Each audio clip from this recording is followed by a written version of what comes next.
ალექსი ახვლედიანის ოჯახის საკუთრებაში არსებულ სახლში ჩხრეკა დასრულებულია. კრიმინალური პოლიციის წარმომადგენლებმა დაახლოებით 9 საათის წინ დატოვეს ტერიტორია, წაიღეს ნივთმტკიცებულებები. ახლა ასეთი მოცემულობა არის ამ ტერიტორიაზე. ყვითელი ლენტები არის ჩამოხსნილი. აქ დილით იყო გავლებული ყვითელი ლენტი და ჟურნალისტებს აღარ ჰქონდა შესაძლებლობა რომ მოვახლოვებოდით ამ ტერიტორიას. აქვე არის აუცილებლად უნდა აღვნიშნოთ, რომ სათვალთვალო კამერა არის, რომელთაც მარტივად იქნება შესაძლებელი გარე პერიმეტრზე რა ხდებოდა იმის გარკვევა და შეიძლება ვივარაუდოთ, რომ შიდა პერიმეტრზე ეზოს სივრცეში შესაძლოა იყოს დამონტაჟებული ვიდეო კამერები. ამ შემთხვევაში აქ არის ერთადერთი ავტომობილი გარეთ დატოვებული და რთულია იმის ვარაუდი, ვის ეკუთვნის, ეს არის თუ არა ალექსი ახვლედიანის საზღვაო ტრანსპორტის სააგენტოს დირექტორის კუთვნილი ავტომობილი.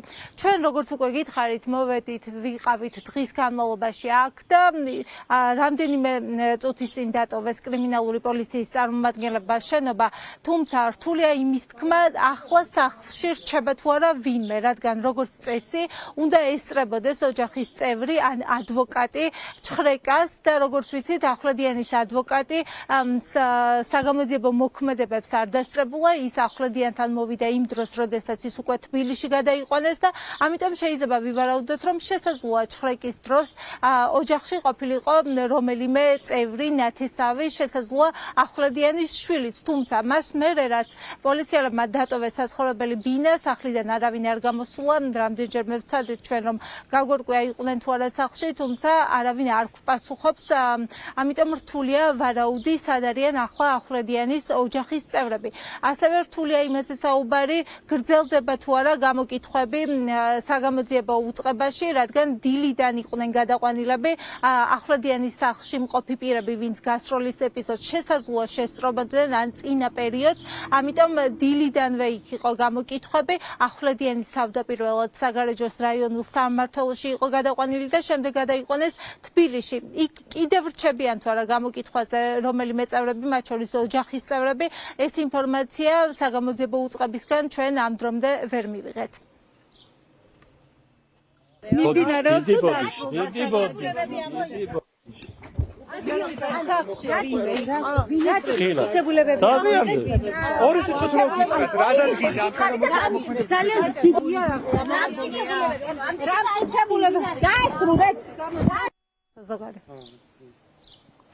სალომე ზურაბიშვილის გამოეხმაურა ახვლედიანის სახლში განვითარებულ პროცესებს, თორნიკე რიჟვაძის შემთხვევას, რადგან გამოძიება ახლა არის თვითმკვლელობამდე მიყვანის მუხლით დაწყებული, სალომე ზურაბიშვილი ეხმაურება არაერთ ფაქტს, თუ რისი შედეგია ეს, რომ სრული განუკითხაობა არის ქვეყანაში და გარდა ამისა აღნიშნავს და ეხმაურება იმ გარემოებასაც, რომ ამ დრომდე რიჟვაძის თანაგუნდელები, ქართული ოცნების წევრები თამამად არ გამოხმაურებიან რიჟვაძის შემთხვევას და არ გაუკრიტიკებიათ სოციალურ ქსელში და საკუთარი პოზიცია არ დაუფიქსირებიათ, რაც სალომე ზურაბიშვილისთვის ბევრი რაღაცის მთქმელია.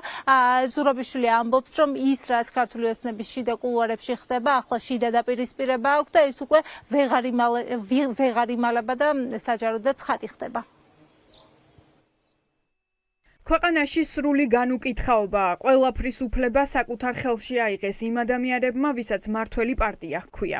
დაწერილი სცენარებითა და მოგონილი ზღაპრებით გონიათ, რომ ხალხის მოტყუება შესაძლებელია. ამ დროს ამ მოჩვენებითი რეალობის ფარდის მიღმა ქვეყანა დააბრუნეს მაფიოზურ კრიმინალურ სივრცეში. ამ ყველაფერში ჩანს რუსული კვალი. ეს მეთოდები, ეს განუკითხაობა, ეს სრულიალობა და ადამიანური ღირსებისგან დაცლილი რეჟიმი. დემოკრატიაზე და ევროპულ მომავალზე უარის თქმას ლოგიკურად მოყვება ეს მაფიოზური მმართველობა. დღეს ამ ქვეყანაში ყველა საფრთხეშია, დაცული არავინაა. შექმნილი ვითარება, ყოფილი მაღალჩინოსნების დაკავება, ძალადობის მუქარა ან სავარაუდო მიყვანა თვითმკვლელობამდე, ცნობადი ბიზნესმენების დემონსტრაციული რეკეტი ნიშნავს ერთს: სახელმწიფო დანგრეულია. ძალადობასა და შიშზე დაფუძნებული მმართველობა, რომელიც აღარ არჩევს თავისიანებსა და სხვებს, დიქტატურის კლასიკური ბოლო ეტაპია და მოვლენები სწრაფად ვითარდება.